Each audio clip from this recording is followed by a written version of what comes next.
Ya, oke. Assalamualaikum warahmatullahi wabarakatuh. Selamat sore menjelang malam dan terima kasih buat teman-teman yang sudah hadir di sore hari ini.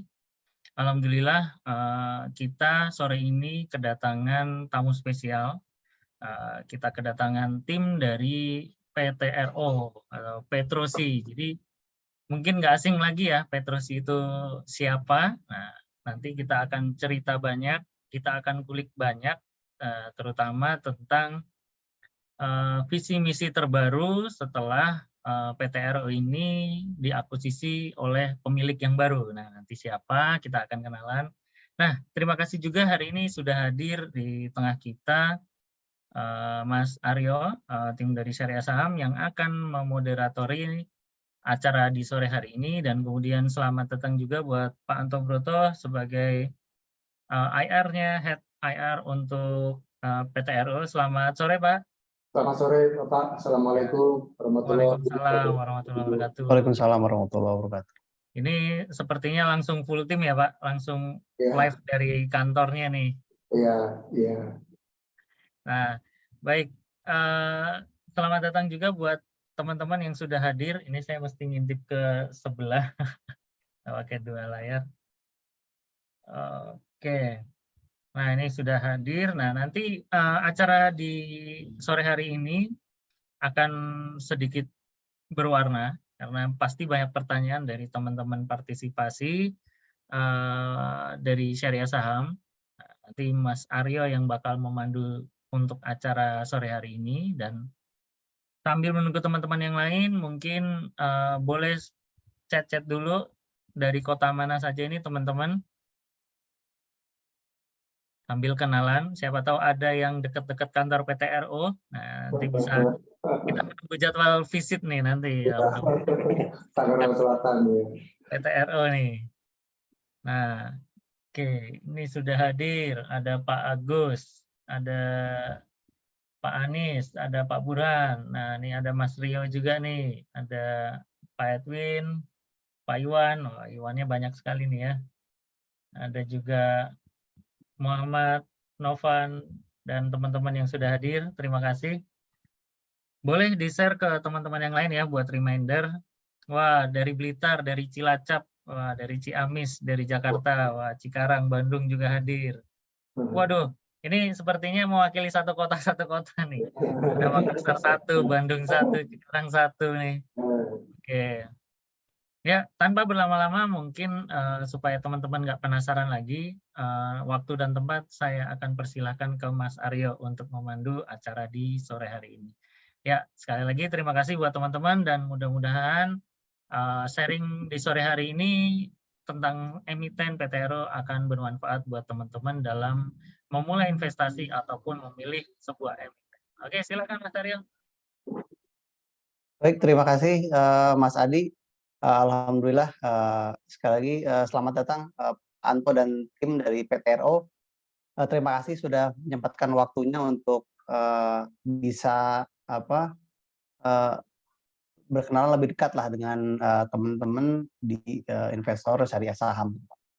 Nah, nanti mungkin ada beberapa pemaparan dari tim PTRO, lalu juga nanti ada beberapa diskusi atau tanya jawab, ada beberapa pertanyaan yang sudah disiapkan, tentunya nggak jauh-jauh nih dari sekitar bagaimana sih strategi perusahaan, lalu juga ada nggak sih perubahan signifikan gitu dari peralihan pengendali yang sebelumnya Indi dan pengendali yang baru gitu, dan ke depan akan seperti apa gitu ya.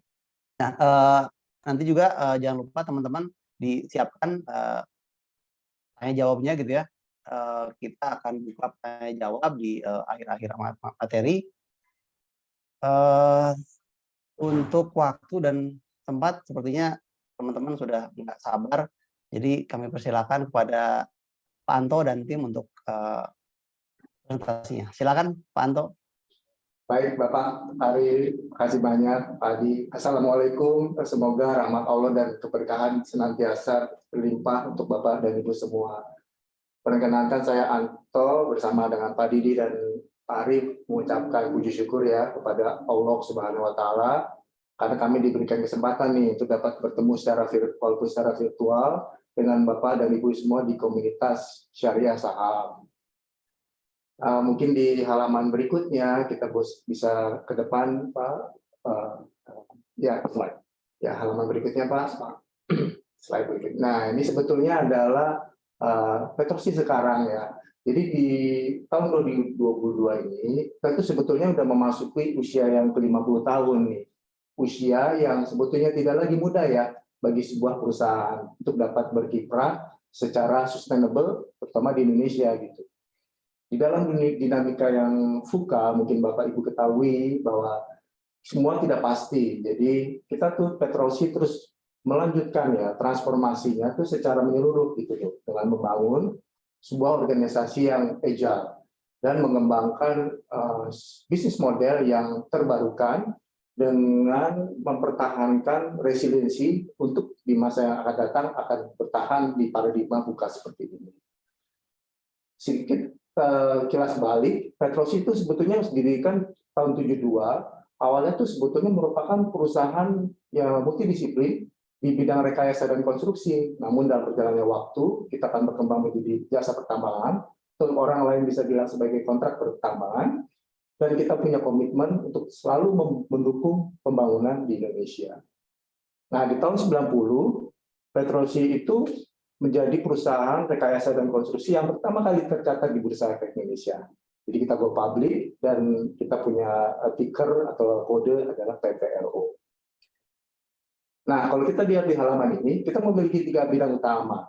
Intinya apa? Pertama adalah jasa pertambangan atau mining services. Kita ini melalui jasa ini, kita menawarkan berbagai kapabilitas layanan tambang ya terutama, yang mulai dari pit sampai dengan port, dan juga didukung oleh layanan rekayasa dan konstruksi yang mungkin berstandar lebih daripada nasional, yaitu berstandar internasional.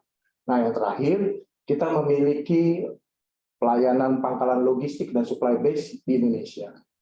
Di halaman berikutnya,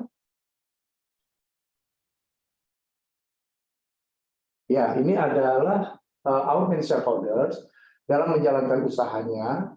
Petrosi itu didukung penuh oleh Bapak Haji Romo Nityo Wahyu yang merupakan pemilik dari mayoritas saham Petrosi dan juga memiliki mayoritas saham di salah satu tambang terbesar di Indonesia, yaitu Nusa Halmahera Minerals.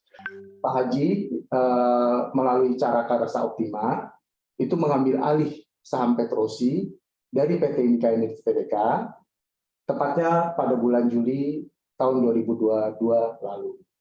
Nah, ini sedikit sekilas tentang Pak Haji Robert, ya kita panggil beliau adalah Pak Haji Robert.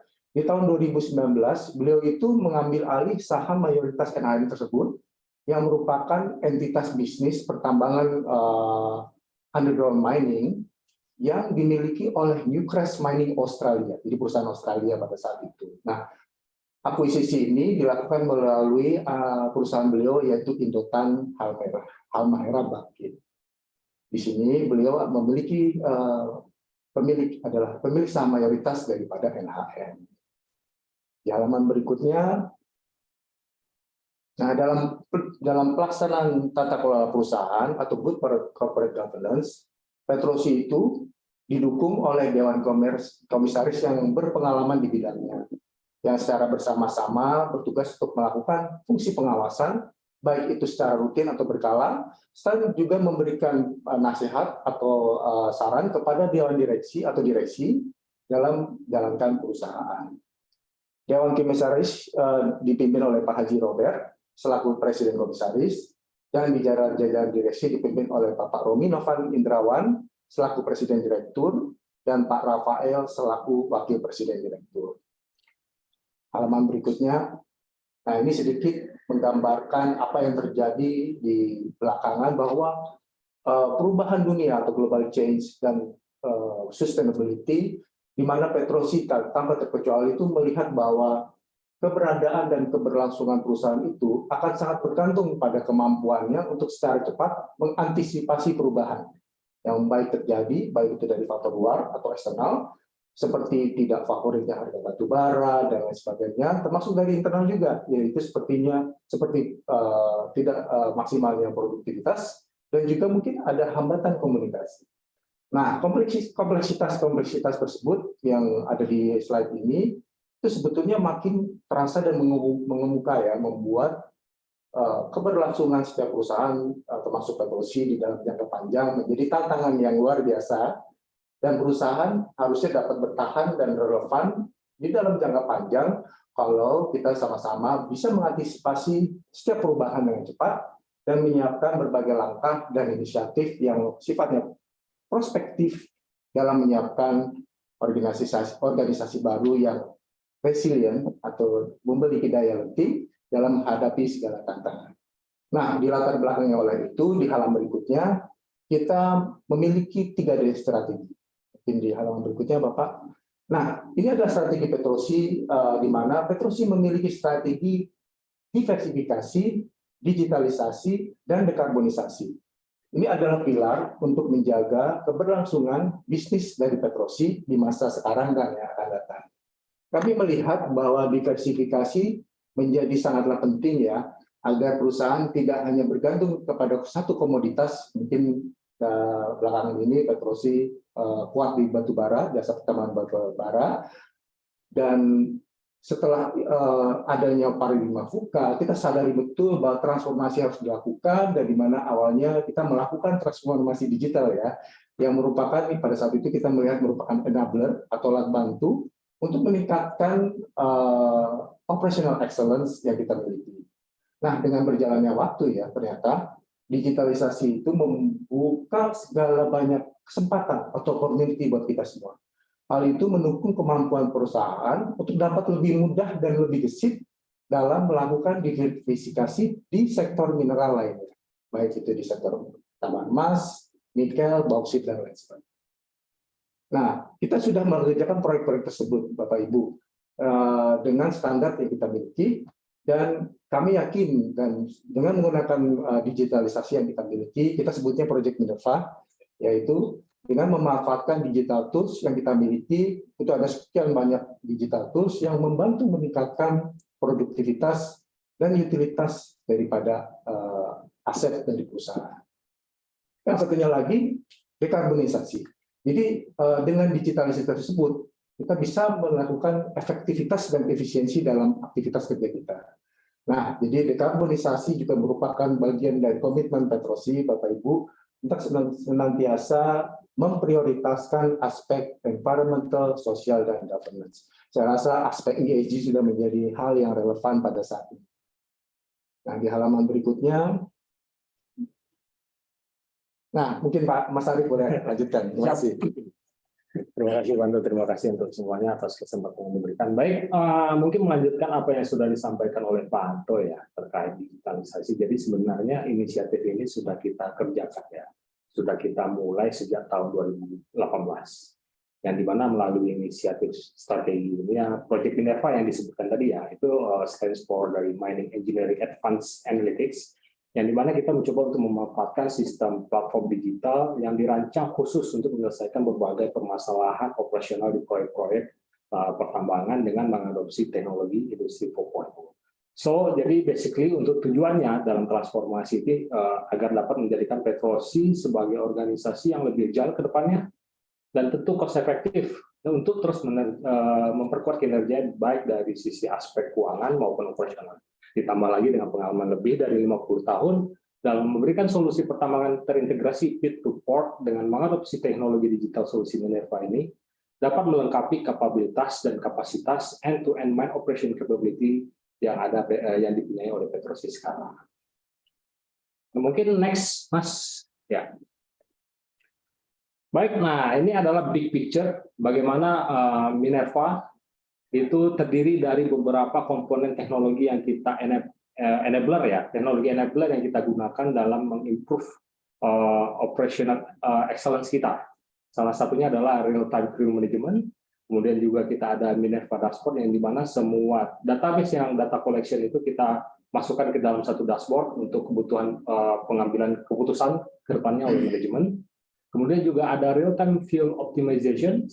Kemudian juga ada dynamic route analyzer. kemudian juga ada end-to-end maintenance digitalizations, kemudian juga ada advanced analytic, development pipe optimizations, dan tentunya juga diperlukan change management ya, karena ini merupakan sebuah inovasi yang membutuhkan manajemen strategi ke depan ya. Kemudian juga ada dynamic dispatch, dan kemudian yang terakhir adalah predictive maintenance. So next, Mas. Ya. Oke. Baik, dengan pengimplementasian digitalisasi ini, perusahaan mengharapkan bahwasannya akan mampu menekan cost ya, dan mengimprove operational efficiency serta mengoptimalkan penggunaan existing aset yang sedang beroperasi sekarang, terutama di klien-klien kita. Kemudian next, Mas. Ya, nah ini adalah the biggest milestone kita, Mas, terkait penghargaan ya, yang merupakan menjadi suatu kebanggaan tersendiri khususnya untuk perusahaan dan pemegang saham, bahwa inisiatif yang telah dilakukan ini dalam melakukan transformasi kegiatan operasionalnya melalui digitalisasi ini mendapatkan pengakuan dari dunia internasional.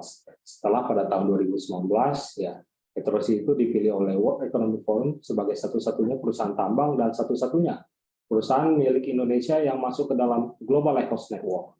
So, Petrosi ini terus melanjutkan diversifikasi dengan menangkap peluang bisnis baru di berbagai proyek mineral lainnya sebagai bagian dari implementasi strategi 3D perusahaannya, itu diversifikasi, digitalisasi, dan dekarbonisasi. Ya. Mungkin itu next, Mas. Ini terkait ini terkait GCG dan ESG initiative mungkin disampaikan oleh Pak. Silakan, Pak. Untuk slide-nya. Oke ya, ini terkait bagian ESG ya. Ini kan saya coba jelaskan secara singkat saja ya. Ini terkait dengan masalah GCG-nya ya. Jadi Petrosi berkomitmen untuk mematuhi prinsip tata kelola perusahaan yang baik, dan kemudian dengan menerapkan prinsip GCG, kami tentunya memastikan bahwa Petrosi adalah perusahaan yang akuntabel, independen, dan transparan bagi seluruh pemangku kepentingan kami. Kemudian Petrosi di tahun ini juga mendapatkan penghargaan Best Response to the Board dan lebih dalam kategori Top 50 My Capitalized Public Listed Company ya.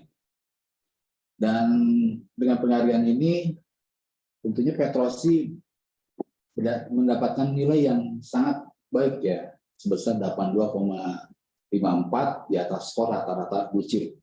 Tentunya skor ini lebih baik dari skor tahun sebelumnya sebesar 69,29. Meskipun skornya sebesar 69,29, tetapi skor itu berada di atas rata-rata mid cap 100, namun masih di bawah rata-rata skor mid cap 100 pada saat itu. Ya, pada saat itu. Untuk slide selanjutnya terkait dengan sosial. Ya. Jadi Petrosi berupaya meningkatkan perekonomian masyarakat sekitar untuk memastikan terciptanya kemandirian jangka panjang, khususnya pada pilar pemberdayaan ekonomi. Ya. Untuk slide selanjutnya terkait lingkungan. Ini kami memiliki beberapa kebijakan, diantaranya itu memanfaatkan kita berdampak pada biaya pengelolaan lingkungan yang lebih rendah dan praktek penambangan yang baik. Kemudian kami juga menerapkan kebijakan keselamatan dan lingkungan operasi armada laut untuk mengidentifikasi potensi dampak berbahaya terhadap lingkungan. Kemudian kami mengadakan forum rapat komite hukum untuk mengevaluasi peraturan tentang lingkungan dan melaksanakan konservasi keanekaragaman hayati melalui program penanaman mangrove. Oke, demikian penjelasan singkat terkait GSI. Kami kembalikan kepada Panto dan Pak Arif untuk bisa. Terima kasih Mas Arif, Mas Didi, terima kasih banyak. Jadi ini yang mungkin bagian yang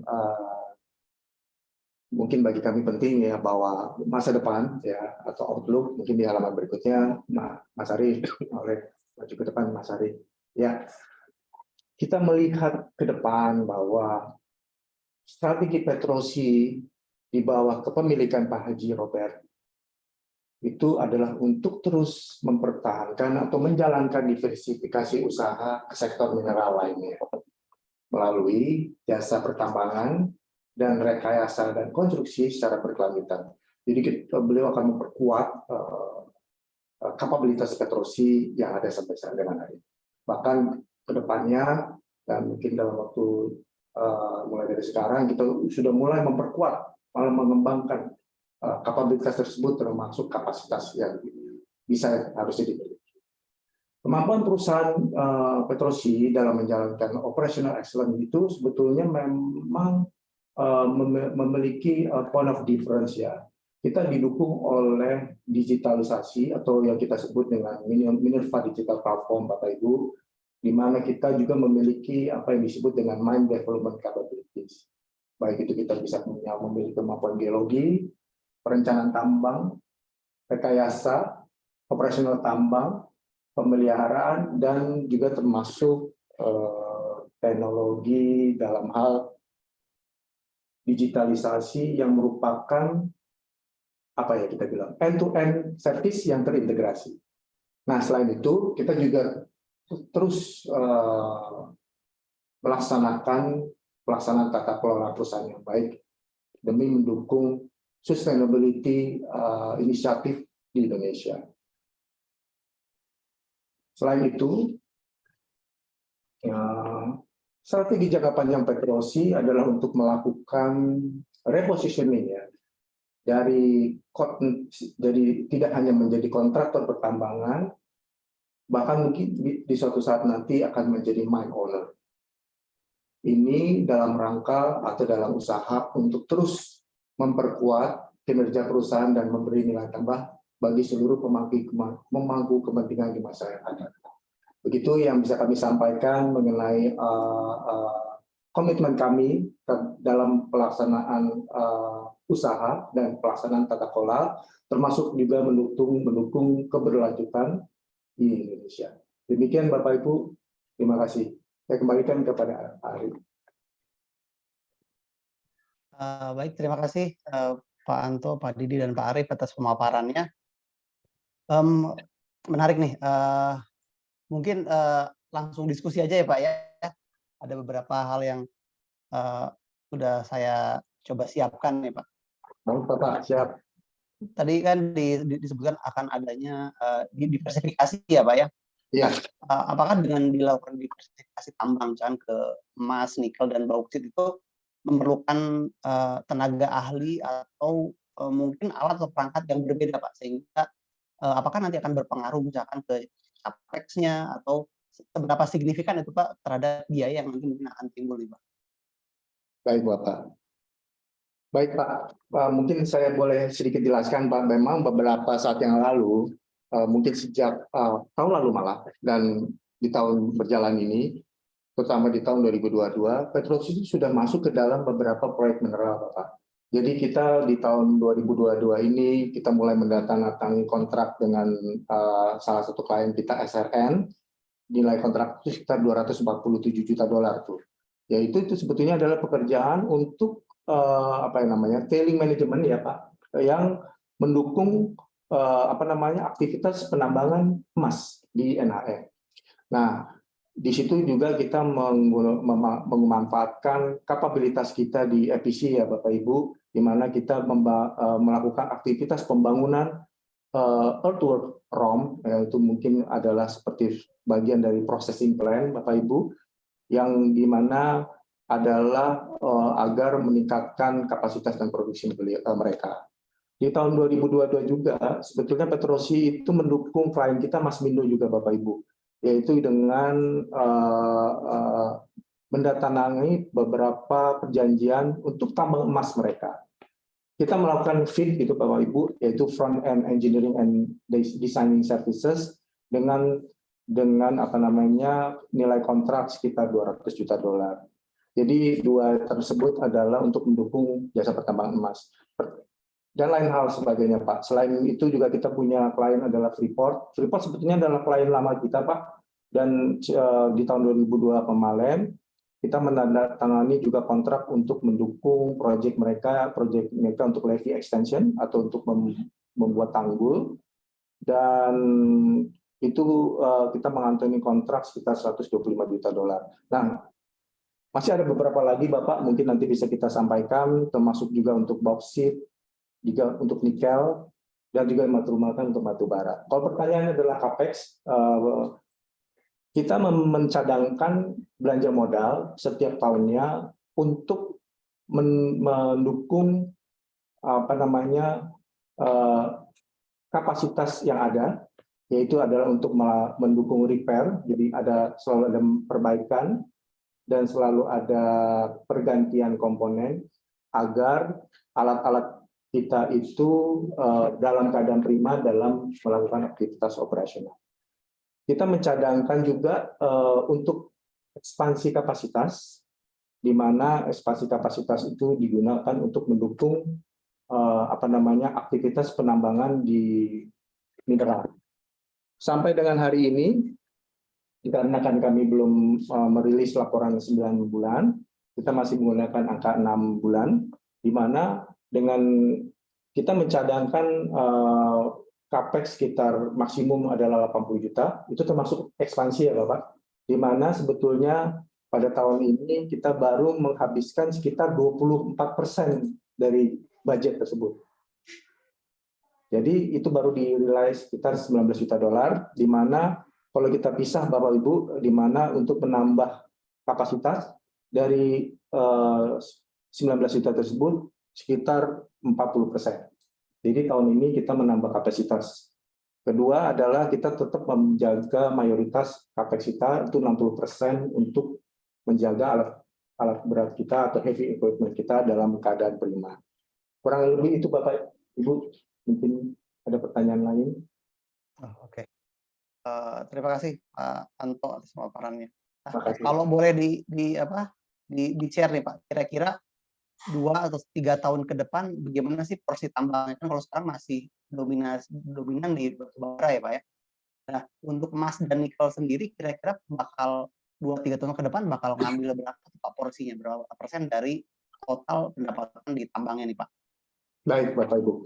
Jadi kalau kita bicara porsi atau pie pendapatan kita, memang pendapatan kita 60-70% itu masih didominasi oleh jasa pertambangan. Sampai hari ini memang jasa pertambangan batubara ya Bapak Ibu yang masih menjadi mayoritas penyumbang dari pendapatan kita. Kalau kita lihat ke depan, kita melihat bahwa perkembangan sektor pertambangan mineral di Indonesia sangatlah prospektif.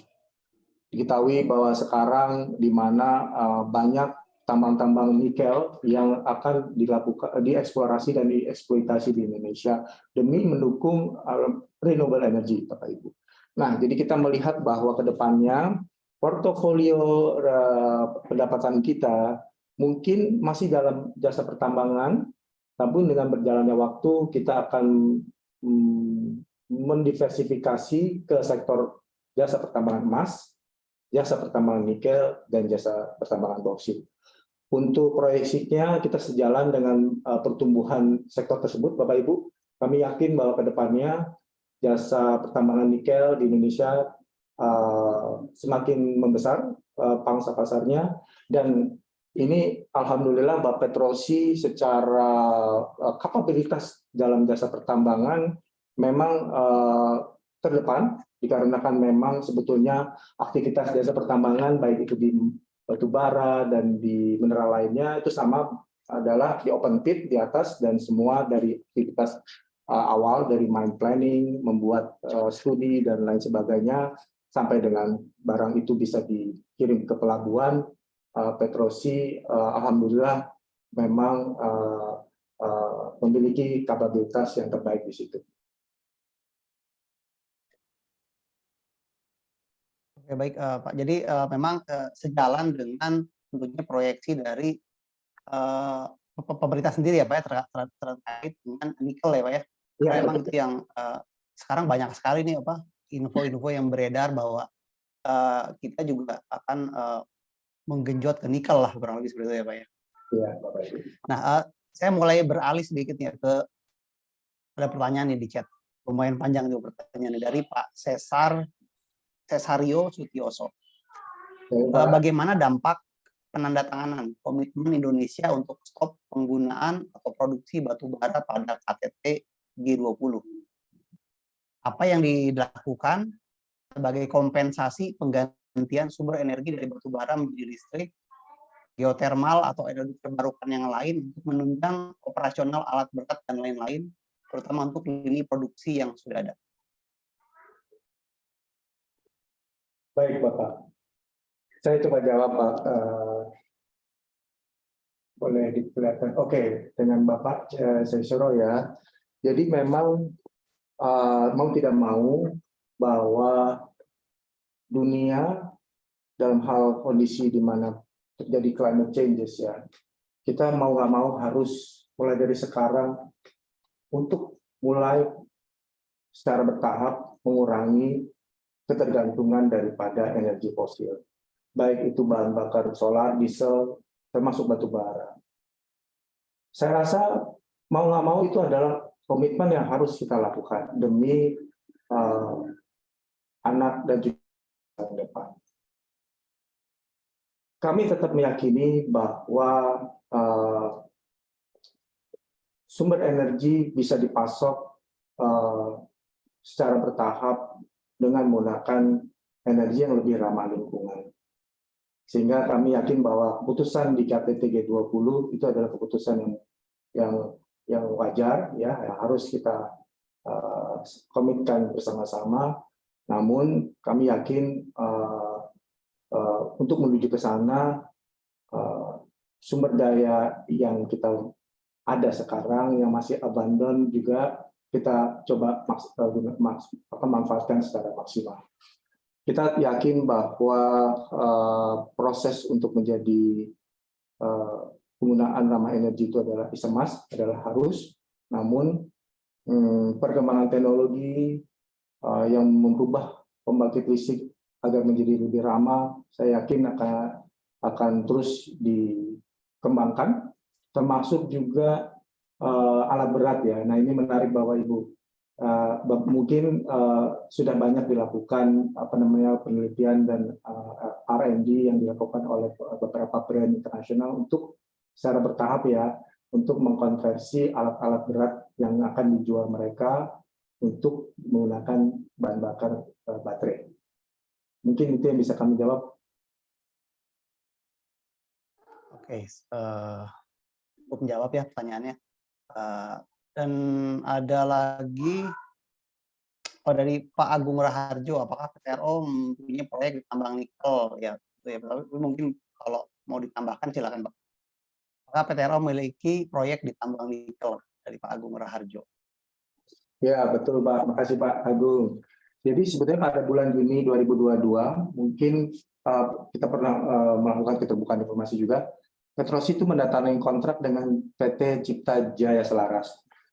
Ya, ini sebetulnya proyek pertambangan nikel, di mana kita waktu itu mendatangkan kontrak sekitar 1,6 triliun. Ini selama 4 tahun, Bapak dan lingkup pekerjaan Petrosi di proyek tersebut adalah jasa pertambangan dan melakukan aktivitas P2P, termasuk pembangunan infrastruktur. Jadi kita sudah tanda tangani untuk 4 tahun ke depan.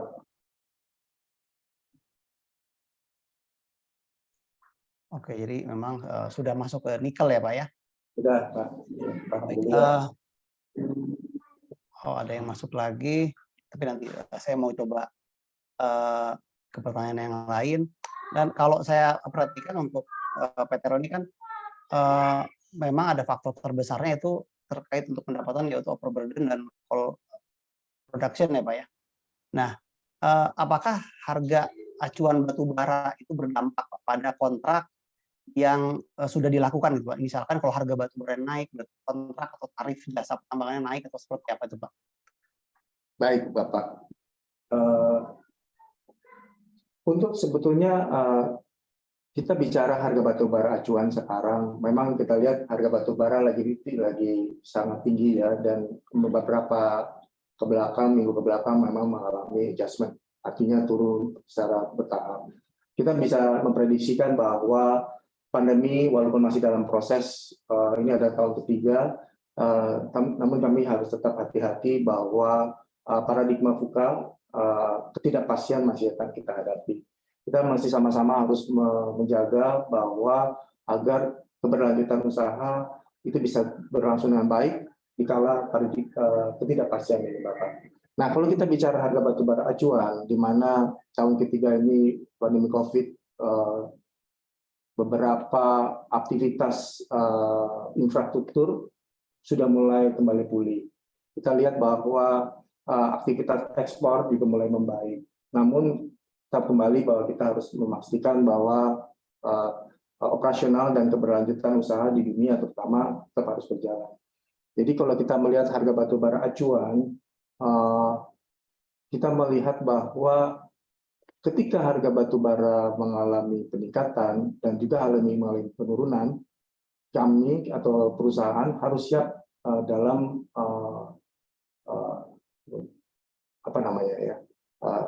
resilient dalam hal aktivitas beroperasi. Artinya beberapa kontrak pertambangan kita memang ada yang sifatnya masih dengan fixed rate, Bapak, di mana dengan harga batubara yang tinggi, rate kita tetap stabil.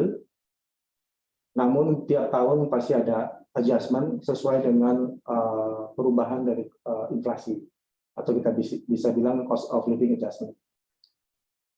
Ada beberapa proyek kita yang lain dengan perkembangan sekarang ini, kita mengikuti namanya perubahan daripada harga batubara. Jadi kita sebut namanya index link coal mechanism ya Bapak. Jadi harga itu di-link dengan harga batubara pasaran yang kita gunakan sebagai acuan dengan klien. Nah, ini dua-duanya mungkin ada plus dan minusnya Bapak Ibu ya. Namun intinya bahwa bukan persoalan daripada harga batubaranya, tapi kemampuan perusahaan untuk bisa meningkatkan produktivitas dan utilitas dari alat, termasuk juga inisiatif transformasi yang merubah mindset atau cara kita bekerja agar kita bekerja lebih efisien, gitu, Bapak. Jadi tujuannya ada satu, bagaimana meningkatkan cost effectiveness, gitu ya. Mungkin bahasa lainnya adalah efisien, tanpa mengurangi kualitas pelayanan yang kita berikan. Jadi kembali lagi bahwa variabel daripada suatu volatilitas adalah kemampuan kita untuk bisa agile atau memiliki daya elastis yang baik dalam menyikapi setiap perubahan. Itu Bapak Ibu yang mungkin bisa saya jawab. Jadi memang mungkin berarti tidak ada semacam seperti profit sharing atau insentif apa gitu, misalkan harga batubara tiba-tiba naik atau misalkan batubara tiba-tiba turun. Jadi memang semua by kontrak per kontrak Pak ya. Jadi memang tidak sama satu dengan yang lain ya Pak ya. Ya betul Bapak, tergantung masing-masing kontrak dengan klien. Oke. Sekarang saya coba ke arah biaya nih Pak. Bagaimana dengan misalkan biaya yang digunakan seperti solar misalkan ya. Kita tahu minyak dan bahan-bahan itu kan harganya volatil lah Pak, naik turun. Apakah itu juga masuk ke dalam kontrak yang artinya itu di-pass on ke klien atau menjadi betul-betul resiko dari perusahaan? Baik Bapak, jadi ini menarik ya Bapak. Jadi tadi mungkin kita sudah sampaikan bahwa memang keadaan tambang setiap klien berbeda, mengakibatkan mine plan setiap tambang berbeda-beda. Jadi Petrosi memang memiliki kapabilitas untuk membuat mine planning yang baik sesuai dengan harapan atau ekspektasi klien dan juga pandangan atau asumsi terhadap harga batubara di masa yang akan datang. Nah, oleh karena itu memang ada juga bentuk kontrak kita dengan klien yang cost solarnya itu bagian dari rate-nya, ada yang di-pass through juga ke klien. Intinya cuma satu, ketika perusahaan itu bisa secara efektif melakukan aktivitas secara excellent atau operational excellent, walaupun itu merupakan cost dari klien, jadi solar itu adalah solarnya klien, bukan cost kita. Namun karena kami bisa melakukan efisiensi penggunaan alat berat, kita malah mendapatkan bagian hasil gitu dari efisiensi tersebut. Jadi kita ada sharing profit sedikit lah dari efisiensi yang kita lakukan. Nah itulah makanya tahun 2019 ya Petrosi memperoleh penghargaan dari World Economic Forum tadi disebut Bapak Ibu, karena memang kita salah satu perusahaan yang pertama kali ya melakukan transformasi digital. Nah, itu adalah benefit yang kita lakukan dari transformasi digital. Kedua, memang kembali lagi bahwa solar ini memang menjadi cash cost yang terbesar oleh klien. Oleh karena itu memang yang bisa survive itu akan yang lebih fittest. Artinya survival of the fittest daripada klien itu sangat tergantung dari jasa atau deliverable yang diberikan oleh setiap jasa pertambangan dalam hal ini konstruksi. Itu Bapak. Oke. Jadi kalau solar intinya kalau untuk biaya solar malah ada kemungkinan ada insentif bergantung dari efisiensi yang dilakukan dari PTRO sendiri ya Pak ya. Iya betul Bapak. Jadi dengan teknologi digital yang kita aplikasikan, dari semua alat-alat kita, heavy equipment kita itu kita gunakan teknologi digital agar kita bisa meningkatkan utilitas dan produktivitas. Nah kalau ujung-ujungnya kalau produktivitasnya semakin bagus, utilitasnya semakin maksimal, tidak ada idle dan lain sebagainya, itu penggunaan bahan bakarnya akan lebih efisien. Saya lanjut ke kolom chat lagi nih dari NAD. Sempat ditanyakan juga sih tadi, bagaimana perbandingan atau komposisi dalam persentase diversifikasi bahan tambangnya? Let's say misalkan 5 tahun ke depan, apakah bisa di state gitu Pak? Misalkan coal 50%, nickel 30% dan seterusnya Pak. Portfolio produk kita Pak. Ya. Portfolio produk. Ya. Baik Bapak Ibu, ini pertanyaan bagus ya, karena kita memang dihadapi oleh paradigma kita. Kita tidak bisa memastikan yang pasti apa yang ada di depan mata kita. Baik setahun ke depan, 2 tahun ke depan, 3 tahun ke depan.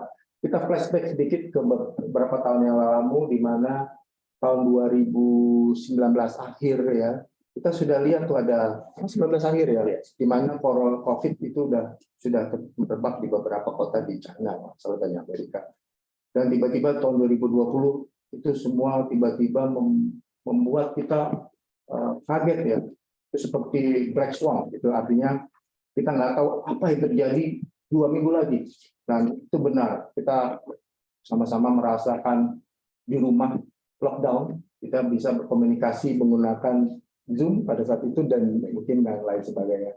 Artinya prediction terhadap masa depan itu memang agak sulit Bapak Ibu. Tapi kita yakin bahwa sumber daya energi yang ada sekarang itu mau nggak mau masih bisa secara tersedia ada di Indonesia. Baik batu bara dan minyak mentah dan lain sebagainya. Memang kita sadar betul dan malah kita sudah melakukan renewable energy. Kita juga melakukan studi tentang bagaimana menciptakan energi yang ramah lingkungan atau energi baru terbarukan. Namun tiba-tiba mau nggak mau semua lockdown. Akhirnya semua di dunia yang saya ketahui ya Bapak Ibu semua menunda renewable energy ini. Ya, walaupun kita harus komit ya. Kami sepakat semua di sini kita komit terhadap sustainability atau environmental yang sesuai dengan amanat internasional ke depannya untuk menjadi utama.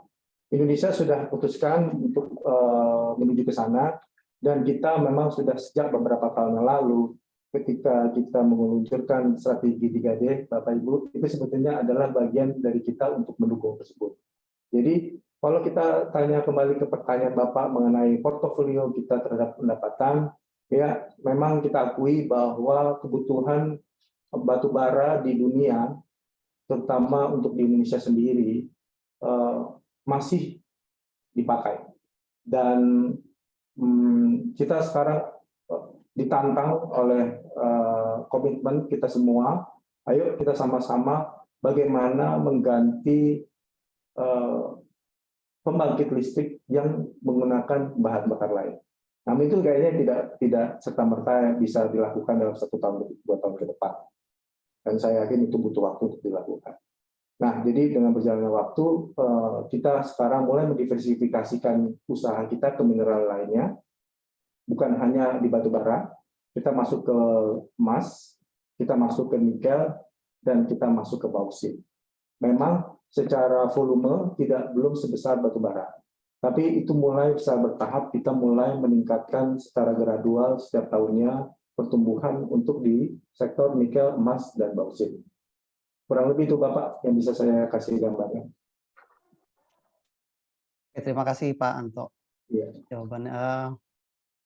Saya state sedikit nih Pak. Jadi kalau tadi mungkin ada waktu di pemaparan tadi, apakah ada rencana nih Pak dari Petrosi sendiri ingin memiliki tambang sendiri gitu nih Pak? Ya mungkin dalam jangka menengah atau mungkin jangka panjang. Karena kalau saya lihat cek di laporan kuartal kedua itu PT RO punya kas yang luar biasa gede sekali nih Pak, dibandingkan dengan asetnya kurang lebih 20% dari asetnya itu adalah uang kas nih Pak. Apakah memang ada arah ke sana untuk membeli tambang sendiri untuk apa namanya atau mungkin mengakuisisi perusahaan tambang nih Pak? Karena ada gosip juga yang mengatakan demikian nih Pak. Mungkin kalian kalau bisa disampaikan di sini Pak, silakan Pak.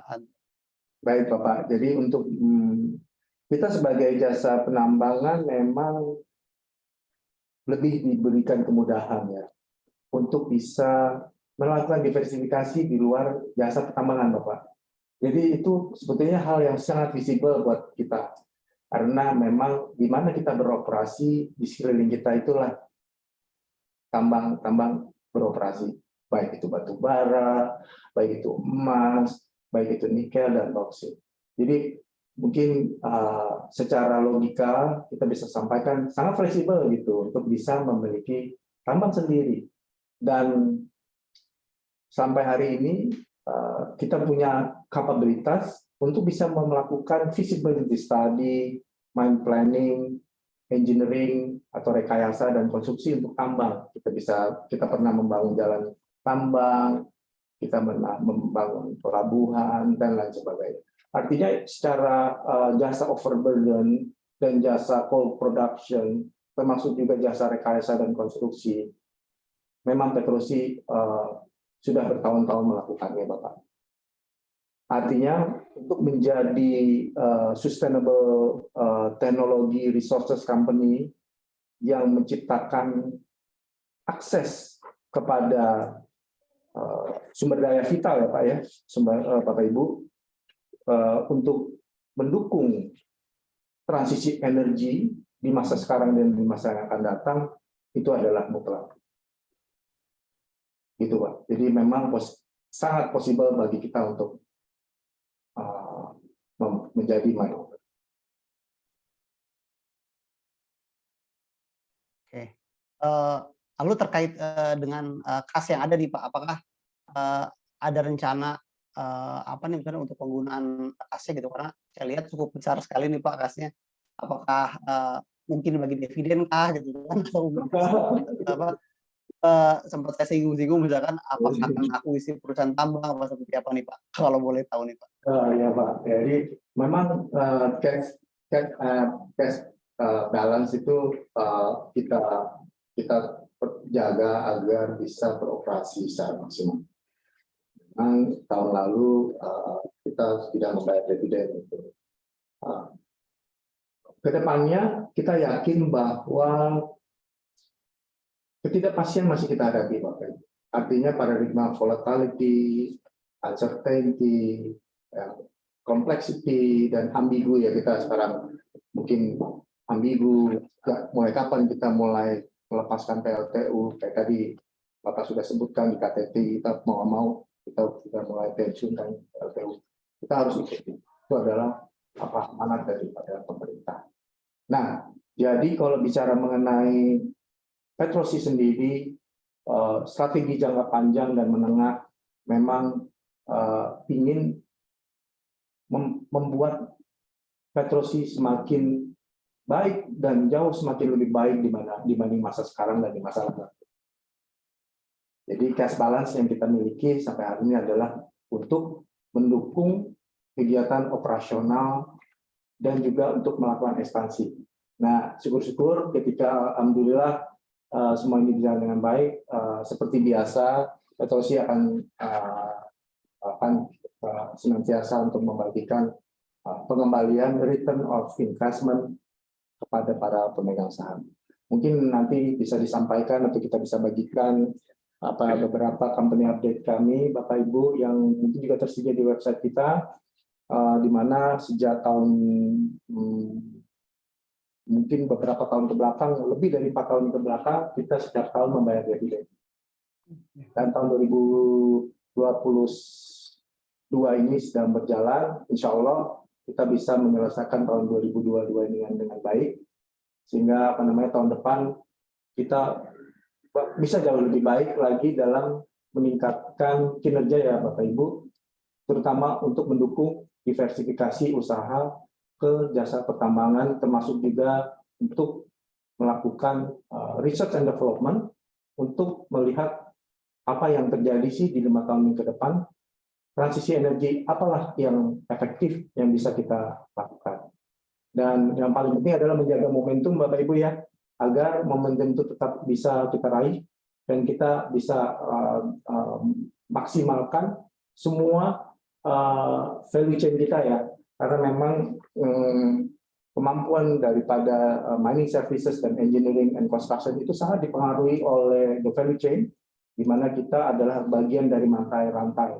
Jadi mata rantai pasok, di mana salah satu tugas kita adalah memastikan klien-klien kita bisa memasok sumber daya alam, baik itu emas, nikel, bauksit, untuk kebutuhan ekspor ke luar negeri, dan termasuk juga domestic market obligation ya Bapak Ibu ya, karena mau nggak mau pembangkit listrik yang kita miliki di Indonesia, dimiliki oleh negara dan swasta juga, itu mau nggak mau memang harus dipasok oleh batu bara. Itu yang penting agar bahwa keberlanjutan dan ekonomi growth itu bisa kembali lagi seperti sedia kala sebelum pandemi. Baik, terima kasih Pak Anto.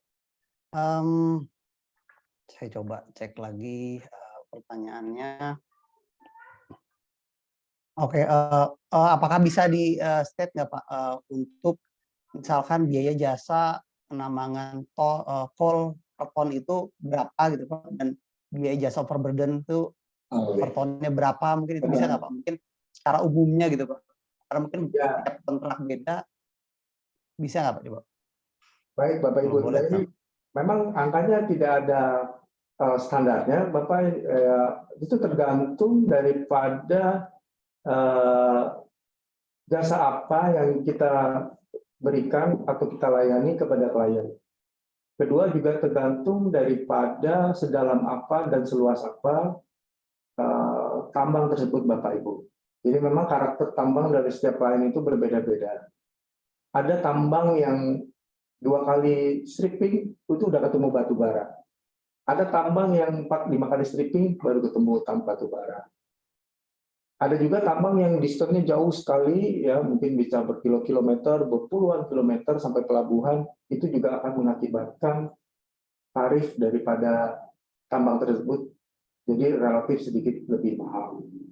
Jadi kalau kita kembali base-nya adalah bahwa kita tetap memberikan rate yang kompetitif terhadap klien-klien kita, dan memang kembali lagi ada yang termasuk harga bahan bakar, ada yang tidak termasuk harga bahan bakar, ada yang termasuk juga jasa hauling atau rate hauling dan lain sebagainya.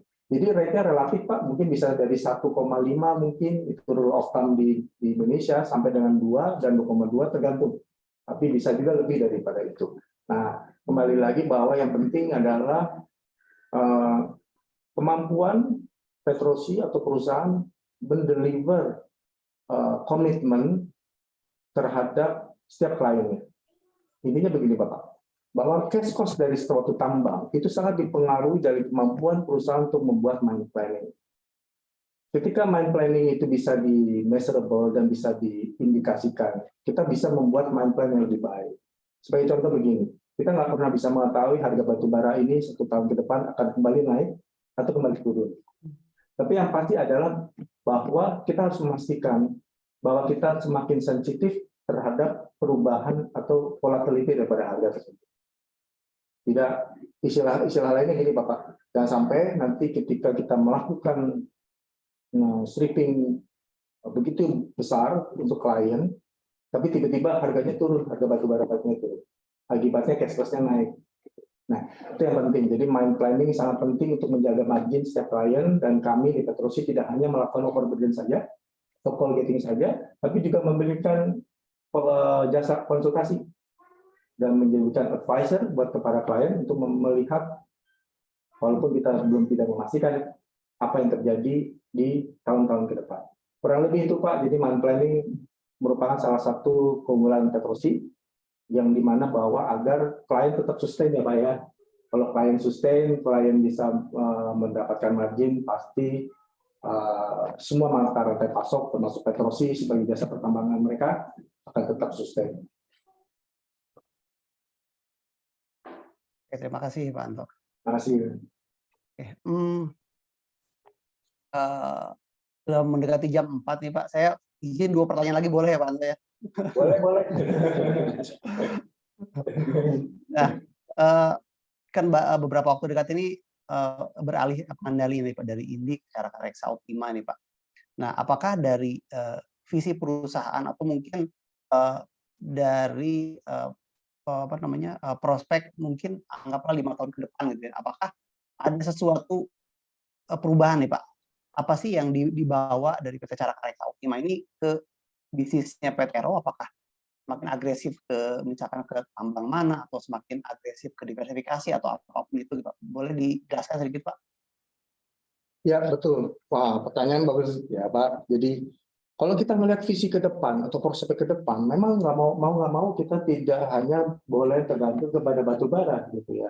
Namun kita harus sadar betul bahwa batu bara masih menjadi backbone sumber energi bahkan di dunia gitu ya. Cina dan juga beberapa negara Eropa ketika kemarin ada perang dingin antara Rusia dan Ukraina, di mana pasokan gas ke negara-negara tenggara Rusia itu terganggu ya. Ada isu dan ada embargo dari mereka, sehingga mau nggak mau mereka terpaksa harus mengekspor batu bara ke sana. Nah, jadi itu yang kita sekarang lagi perhatikan. Kita selalu memonitor kira-kira apa sih yang terjadi 5 tahun ke depan. Jadi kalau kita melihat prospek ke depan, kami melihat bahwa batu bara masih menjadi sumber energi di Indonesia terutama ya Pak, dan di negara regional kita di Southeast Asia. Kedua, tapi tidak mungkin kita hanya di situ saja, kita juga memiliki kapabilitas yang mampu mendukung mineral lainnya, terutama emas ya Pak, emas dan nikel. Jadi Indonesia ke depannya sangat antusias terhadap perkembangan nikel, di mana pabrik baterai dan segala macam itu butuh pasokan nikel, walaupun Indonesia tidak mungkin ya saya ketahui tidak memiliki lithium seperti di Australia. Nah, oleh karena itu adalah jalan menuju sana. Termasuk Petrosi yang udah lebih awal dalam mining services, relatif lebih mudah untuk bisa mendukung pertambangan nikel.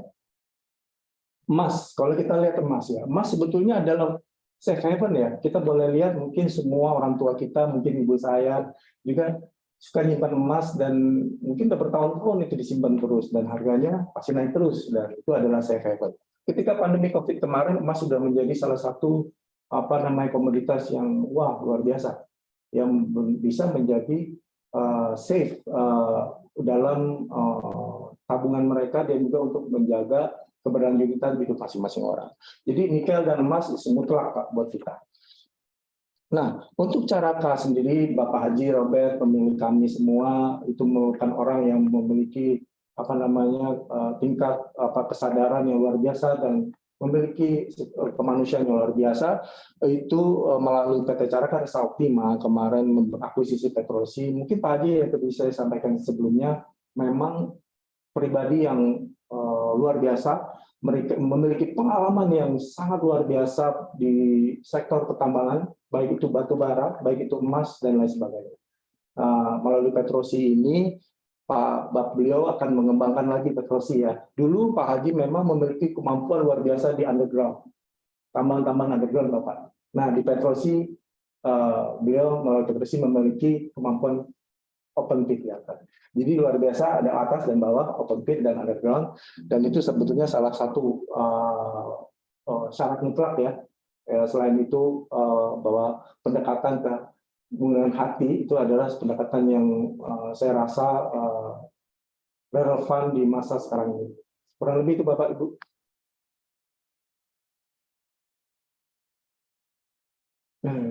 Ya, sekarang Luar biasa, Pak Anto. Terima kasih jawabannya nih. Sangat menjawab beberapa pertanyaan. Oke. Karena sudah jam 5 ini saya satu pertanyaan lagi ya Pak ya. Oh ya, boleh. Terakhir dari saya, Ya. kita tahu ada beberapa perusahaan kontraktor mining di Indonesia lah ya. Dan apa sih sebetulnya perbedaan atau keunggulan PTRO dibandingkan kontraktor tambang yang lain itu apa? Boleh sekalian dijelaskan, Pak? Ya, wah bagus sih pertanyaannya. Itu sebetulnya kalau mungkin Bapak Ibu melihat dari luar mungkin lebih bisa menjawab dibanding kami yang di dalam. Tapi kalau boleh kami lihat dari kacamata kami bahwa point of difference ya. Petrosi memiliki memang point of difference di mana pelaksanaan tata kelola perusahaan itu adalah menjadi backbone, atau dalam arti bahwa trust and confidence daripada para pemangku kepentingan itu penting buat kami Bapak Ibu. Jadi komitmen delivery kepada semua pihak stakeholder, para pemangku kepentingan, tidak hanya investor, pemegang saham, klien, juga untuk masyarakat sekitar juga itu menjadi penting. Kita harus jaga trust dan confidence tersebut yang kita miliki sekarang. Kedua, teknologi. Mau nggak mau, teknologi adalah enabler ya. Ketika tadi kita ngomong 3D itu, digitalisasi sebetulnya enabler kita untuk diversifikasi dan menurunkan karbon atau dekarbonisasi. Petrosi unggul dalam hal digitalisasi. Kita punya proyek Minerva atau Minerva Platform yang mendukung agar dekarbonisasi itu bisa kita laksanakan. Kedua adalah kalau kapabilitas mungkin tadi sudah kita sampaikan, mine planning itu sangat penting bagi klien agar klien itu bisa sustain. Nah, mungkin ini satu hal yang cukup menarik ya, menjadi perhatian kita. Apa sih point of difference di masa sekarang ini? Kemampuan kita untuk bisa berubah, kemampuan kita untuk merubah diri kita sendiri untuk menjadi yang lebih baik, itu adalah sebetulnya sesuatu yang harusnya beda. Kita melihat hal yang biasa saja sih Bapak Ibu ya. Wah, ternyata untuk menjadi yang lebih baik itu kelihatan biasa. Tapi menurut kami menjadi lebih baik itu adalah sesuatu yang nurani. Jadi hati nurani itu juga sangat penting. Itu menjadikan kita berbeda dengan yang lainnya sekarang. Kurang lebih itu Bapak Ibu, mohon maaf kalau belum bisa menjawab semua secara maksimal. Oke, terima kasih Pak Anto. Luar biasa, semua pertanyaan sangat komprehensif lah dijawabnya Pak. Alhamdulillah dari semua pertanyaan saya ya cukup puas lah saya mendapatkan jawabannya lah Pak. Lalu juga saya dari teman-teman juga di chat sudah tidak ada pertanyaan lagi.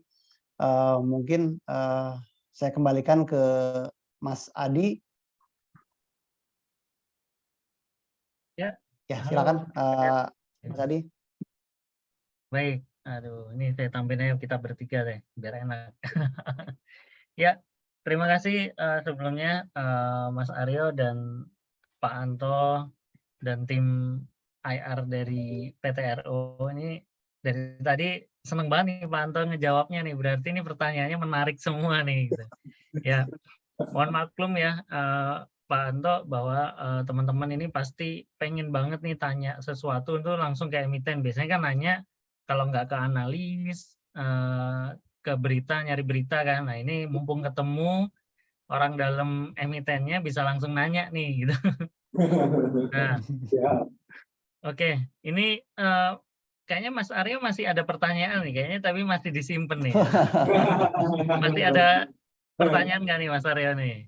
Jadi biar lebih apa ya, lebih penasarannya lebih terjawab lagi nih gitu. Jadi Mas Aryo ini memang suka ngulik-ngulik nih. Pak Anto nih. Nah, ini mewakili para investor nih. Beliau ini investor apa ya? Bisa dibilang ya investor sih, bukan trader, bukan apa gitu. Benar-benar investor nih gitu. Jadi memang benar-benar ke emiten itu ya harus dihitung, harus nunggu momentum gitu. Nah, ini mungkin jadi gimana Mas Aryo nih? Keputusannya PTRO bakal gimana nih? Waduh. Langsung Ya, kita tembak nih buat teman-teman investor yang lain nih yang lagi PTRO ini apa udah lama jadi watchlist saya sebelumnya gitu. Jadi begitu kemarin bakal ada tamu nih PTRO, wah saya seneng banget tuh. Saya coba cari pertanyaan gitu kan. Ya memang ada beberapa pertanyaan sih yang memang ada beberapa yang mungkin pengen lebih detail gitu, tapi karena waktunya juga Nanti kita ini aja Mas, kita atas. visit ke kantor PTRO aja ya. Betul. Ya mampir sini. Iya. Nanti kita mampir ya. Iya. Mas Aryo ini dari Ya, Bandung Pak. Mas Aryo ini tinggal di Bandung, jadi nanti kita culik aja ke kantornya PTRO nih. Yang sekali Pak, kita tunggu ya kehadirannya Bapak Ibu. Ya, nanti jadi juga kalau gimana memang Mas? soal manajemen, soal laporan keuangan, saya yakin ini nggak ada masalah sama sekali gitu. PTRO ini perusahaan yang luar biasa menurut saya, salah satu yang tambang luar biasa di Indonesia gitu. Terima kasih banyak. Apalagi ya dengan proyek yang tadi kan selain nikel juga masuk ke emas juga, ke bauksit juga, ini ya diversifikasinya sudah semakin kelihatan. Apalagi tadi sempat saya singgung juga kan, apakah mau punya tambangan sendiri apa enggak nih, tapi ya mungkin belum saatnya dijawab barangkali ya Pak ya. Karena ada gosip-gosip yang beredar juga bahwa tapi saya juga nggak tahu sih gosip dari mana, katanya akan mengakuisisi salah satu perusahaan juga di bursa gitu. Oh ya, ini kayaknya pertanyaan tadi yang di WA nih, coba boleh nih ya. Kayaknya isunya beredarnya kenceng banget nih. Nanti biar nggak usah dijawab sama tim PTRO, tapi paling nggak ada sedikit isu ya, Mas Arya ya. Biar dinotifikasikan, iya betul. Apakah dengar nih Pak Anto, dengar nih. Ada mau akuisisi salah satu tambang besar nih PTRO nih. Ya Mas ya, Mas Arya. Ya. Gimana nih Pak? Boleh bocoran nggak nih Pak? Doakan kami Pak untuk menjadi yang lebih baik. Ya, kami punya komitmen juga harus kita jaga ya Pak. Insya Allah dengan doa Bapak Ibu semua, Petrosi tetap resilient, tetap bertahan gitu ya di kondisi yang tidak pasti ini. Ya syukur-syukur Insya Allah ya semua mimpi-mimpi semua pihak, mimpi kita semua, mimpi pemiliknya, pemilik kita bisa tercapai dengan doa dari kita semua, dari Bapak Ibu. Mohon doanya nih. Amin. Ini amin Mbak. Ini saya agak sedikit menarik nih. Tiba-tiba tadi gara-gara ada isu saya coba selidiki broker summary-nya, kok lumayan menarik ya. 1 bulan ini ada yang sedikit mengumpulkan PTRO nih. Udah berapa puluh ribu lot ya, saya cek ini ya. Ini dari sebentar, ini dari November ya, dari November, di bulan November aja ini ada yang ngumpulin udah 10.000 lot, hampir 15.000 lot lah tanpa jual. Wah, ini menarik sekali nih Mas Arya. Jangan-jangan isunya benar nih Mas Arya. Ada yang ngumpulin dulu nih. Tapi memang ya salah satu ciri perusahaan GCG baik adalah yaitu Pak, pasti kita nunggu keterbukaan informasi Pak. Mungkin itu kita memang sebagai investor ya harus sabar. Ya, investor mah nggak bisa Mas cuan besok Mas, cuannya harus jangka panjang. Tapi saya yang bisa yakin dari cerita kemarin waktu kita ketemu di Senayan itu mungkin satu Mas Arya ya. Jadi alasan dari pemilik baru nih mengakuisisi di harga atas ini berarti kan sudah memperkirakan sebenarnya valuasinya itu berapa nih gitu kan. Dan biasanya kan kalau dari sisi saya orang awam melihatnya, kalau mau akuisisi suatu perusahaan itu udah pasti minta diskon gitu kan dari valuasinya. Misalkan valuasinya 5.000, diskon 20%, berarti ya akuisisinya mungkin di 4.000. Nah, simpelnya sih kayak gitu misalkan ya. Jadi ya mungkin ada alasan tersendiri nih owner baru PTRO mengakuisisi saham dari grup Indika yang pasti saya yakin punya penilaian lah, nggak mungkin lah duit kecil dipakai buat main-main beli perusahaan kan nggak mungkin ya Mas Arya ya. Nah ini kunci-kunci nih teman-teman nih investor. Jadi tapi satu lagi ya teman-teman jangan dipakai buat trading gitu. Nanti kalau tiba-tiba PT Aro jatuh ke harga 2.000 teman-teman pusing padahal ownernya mah nggak ada pusing mau 2.000 perusahaan tetap jalan gitu kan. Nah justru ini kesempatan buat teman-teman kalau memang mau nabung di emiten yang bagus itu memang harus tahu dari sisi story, sisi fundamental, apakah masih ada istilahnya tuh margin of safety-nya, apakah kenaikannya masih bisa naik lagi. Nah, itu yang perlu teman-teman cari tahu. Apakah nanti bakal dividen? Tadi sih sebenarnya udah dijawab ya. Jadi kalau teman-teman tadi merhatiin dari awal, pasti udah sedikit nih kisi-kisinya buat PTRO. Nah, gimana Mas Aryo? Udah cukup atau masih ada masih penasaran Terakhir ya dengan Pak, itu terakhir tadi? satu lagi. Ya, Kalian nih Pak. Nah, untuk target tahun ini Pak, secara bottom line dan upline, apakah optimis untuk mencapai targetnya atau gimana Pak?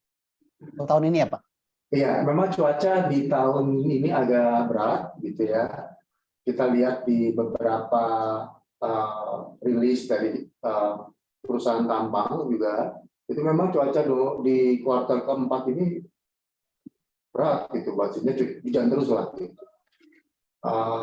Namun kami yakin bahwa variabel cuaca walaupun itu merupakan variabel utama, namun teknologi tadi mungkin saya pernah tadi cerita ya Pak, bahwa Petrosi itu gimana caranya menggunakan teknologi itu untuk menghadapi external forces tadi itu. Cuaca kami anggap sebagai ancaman eksternal karena weather sekarang harus diramal. Tapi yang bisa kita lakukan adalah apa yang di internal itu kita bisa kontrol gitu Pak. Nah, di ranah yang kita bisa kelola itu kita maksimalkan. Nah, jadi kalau kinerja operasional itu bisa maksimal, bisa optimal lah ya, kalau maksimal mungkin itu berat, optimal, itu sebetulnya adalah salah satu indikator terhadap kinerja keuangan. Gitu. Itu sih Pak, jadi saya yakin dengan tidak hanya batu bara, apalagi sekarang mulai nikel, kemarin memang dalam proses nikel dan boksit itu memang ada proses infrastruktur ya, jadi pencatatan revenue-nya belum maksimal. Tapi dengan berjalannya waktu nih, nikel udah mulai kita first cut, kita udah mulai aktivitas pertambangan, mungkin tahun depan itu terrefleksi ya. Beberapa proyek mineral lainnya selain batu bara itu udah mulai fully capacity. Nah, termasuk juga boksit. Untuk yang emas, ya kita berharap bahwa salah satu klien kita yang kita berikan jasa fit tadi ya, visibility dan engineering design juga akan berproduksi. Nah, ketika sudah mulai berproduksi, sudah masuk ke jasa pertambangan, ya, mungkin tidak dalam fully capacity ya, nanti mulai bertahap akan fully capacity. Jadi harusnya ke depannya trennya akan jadi jauh lebih baik, namun tetap harus ada external forces yang kita harus amati itu Bapak, yaitu harga batu bara dan mineral lainnya. Kayak kemarin ini harga batu bara tinggi gitu ya, terus tiba-tiba dia turun lagi ke bawah. Itu mempengaruhi ke kinerja daripada sahamnya terutama ya. Walaupun secara produksi saya rasa external forces-nya masih cuaca. Selain itu, kita melihat ada variabel lain, yaitu adalah berlanjutnya atau tidaknya perang di Eropa sana, gitu ya. Itu sangat mempengaruhi energi mix ya Pak. Jadi kalau misalnya kita lihat sekarang mau nggak mau beberapa negara terpaksa lagi harus menggunakan batu bara. Nah, kalau ini terjadi berarti demand and supply itu akan mengalami equilibrium. Kayak kemarin ada supply shock, sekarang ada demand shock atau lain sebagainya, itu harus diperhatikan. Nah, itu sebagai jasa pertambangan kita harus memastikan bahwa semua aktivitas itu dijalankan tidak mengakibatkan isu lingkungan Pak. Nah, itu salah satu penting juga. Nah, jadi kalau menjawab Bapak tadi kembali lagi bahwa apakah kinerja Petrosi tahun ini harusnya lebih baik? Insya Allah Pak, dan kami bisa menjadi lebih baik. Walaupun kami yakin bahwa waktu-waktu krisis di tahun 2002 ini itu sangat berharga. Kita coba maksimalkan sisa-sisa waktu yang ada untuk bisa menghadapi semua ancaman tersebut, ya, dengan harapan bahwa tetap memberikan return, ya, creating also the value, ya. Nilai juga mungkin jika nilai yang tidak berwujud, ya, walaupun kayak contoh mungkin orang menganggap pelaksanaan tata kelola itu nggak ada harganya, tapi mungkin seperti tadi bahasa gitu ya, itu membangun trust and confidence. Dan PT mungkin trust and confidence buat kita di sini Petrosi, Pak Haji, itu sangat penting. Dan kalau itu kita bisa jaga terus, insya Allah di mana-mana kita berada, kita hidup di sekitar masyarakat akan bermanfaat dan berguna buat semua orang, termasuk buat syariah Asaham. Amin, amin, amin. Amin, amin. Amin. Terima kasih. Mas Aryo, terjawab ya, Mas? Ya, jawab Mas. Ya, nggak apa-apa. Jadi Kalau saya sih angkanya turun-turun dikit nggak apa-apa lah. Saya sih, kalau sekarang tinggal nunggu dulu nih kabar akuisinya. Kalau mudah-mudahan benar. Tapi ini masalahnya, ini ngelihat dari historinya chartnya, ini udah naik 10% dari terakhir kita ketemu nih, Pak Anto nih. Udah naik 10% nih dari kita ketemu masih 2.900, 3.000 tadi saya lihat hike-nya tuh udah 3.200 ya. Terus ini teman-teman investor nih, siap-siap nih. Boleh cek di RTI, itu ternyata Caraka ini memegang 89,8%. Hampir 75% lebih, ditambah masyarakatnya cuma 8,52%. Nah, masyarakat 8,52% itu yang uniknya lagi. Ini saya ngulik dari sisi investor ya Pak ya. Ini tidak ada kaitannya dengan PT Aero nanti. Jadi PT Aero tidak perlu mengklarifikasi data karena ini data kami ambil dari RTI. Itu pemegang sahamnya sudah berkurang hampir lebih dari 2.000-an. 1.700. Sudah berkurang dari 1.700 nama. Wah, ini kalau investor tuh ciri-cirinya kalau berkurang banyak, ini artinya yang bertahan ini investor-investor besar nih. Nah, ditambah tadi ya, teman-teman boleh cek di broker summary, itu dari sebulan terakhir di November, itu ada 2 broker yang cuma buy doang, nggak sell. Nah, itu silakan cek. Itu benar apa enggak itu. Dan itu saya hitung total tadi sekitar 1,5 juta lot. Nah, tuh. Jadi, itu 1,5 juta lembar. Sorry, 15.000 lot. 150. Bukan 1,5 juta ya. Jadi 15.000 lot nih. Jadi 1,5 juta lembar gitu. Nah, ini menarik nih. Apa yang akan terjadi dengan PT RO? Ya, tadi ya. Mudah-mudahan ya ini yang udah ngoleksi duluan nih, udah denger isunya bener apa enggak nih kan. Wah, ini mungkin boleh Mas Aryo nanti kita bikin pembahasan soal PT RO Mas di website nanti Mas. Siap. Kulik-kulik sendiri. Oke, itu Mas Aryo cukup ya buat teman-teman juga kalau nggak ada pertanyaan.